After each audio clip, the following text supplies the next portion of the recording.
ఆయిగాడ ఆయిగాడ అంటే ఏంది మంగళవాడ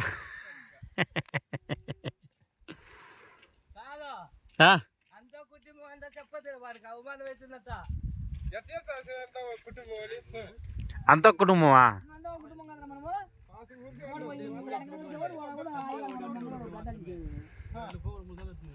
అంత కుటుంబం ఎట్లయితే నువ్వు ఎట్లయితే చెప్పు నేను పద్దెనిమిది బీడీలు ఇచ్చి బాధింగినా వాళ్ళ మాట ప్రకారం నువ్వు వేళ్ళు ఇచ్చి బాధింగినావా మళ్ళీ అడుకున్నావు నువ్వు నేను ఎందుకు మళ్ళీ అడుకున్నాడు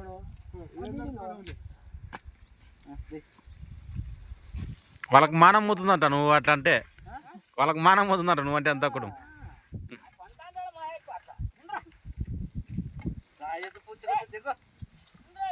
ముందు బాగా దొరికింది ఏ పీడి తాగి నిన్నవన్నీ